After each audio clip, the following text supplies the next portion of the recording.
Панчо и Мартин Атанасовски Буцо од групата ДНК 1,5 година пред пожарот во Пулс купиле 8 прскалки од фирма во кисела вода која ги продавала нелегално, бидејќи на сопственикот не му се исплатило да вади лиценца за пиротехниката.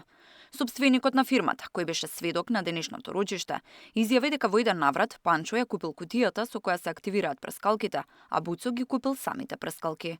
За нив не издал фискална сметка, бидејќи прскалките ги набавил од пазар во Бугарија и формално не му биле наменети за продажба.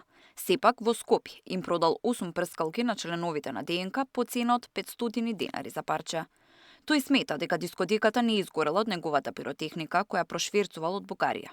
Според него неговите прскалки имале домет од околу 2 метра, додека од видеото на кој се гледа пожарот во Пулс, искрите од прскалките достигнували до 3 метри. Дополнително ДНК користеле ваква пиротехника на речиси секој настап, која можела да се набави и на Битпазар или во Косово. Па, како што рече, нема логика неговите прскалки да ги чувале година и пол за да ги употребат на 16 март. Ги донесов со автомобил од Бугарија и ги продавав по 500 денари за парче, додека на Битпазар се продава и по 300 денари. Материјален трак нема, бидејќи не ги продавав со фискална сметка. Прскалките ги земав повеќе за демонстрација за тоа како работат куферчињата за активација, да се покаже како функционира системот, а не сме се занимавале со продажба, сведочи Шигновски. Тој посочи на претходен инцидент кога настапувала групата.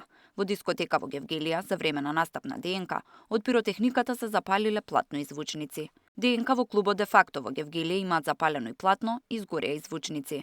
Ми кажа колега од Гевгелија, откако го спомена во исказ во обвинителството, ме направи партал со што сум го кажал, изјави на денешното рочиште. Тој не се сеќава точно колку време пред трагедијата во Кучани се случил пожарот на сценските реквизити во Гевгелија. Адвокатите на обвинетите од Министерството за економија, кои во 2012 година издале лиценца за Пулс, праша дали сведокот треба да седи на обвинителна клупа поради шверц на прскалки и дали обвинението е селективно. Обвинителот одговори дека луѓето не загинале од прскалките, туку затоа што немале каде да избегаат.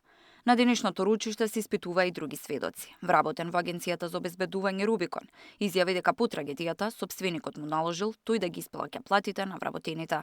Сметководителката пак која ги водела финансиските работи на Рубикон посочи дека немало склучен писмен договор меѓу Пулс и Агенцијата за обезбедување. Тамара Дичевска, Сител телевизија.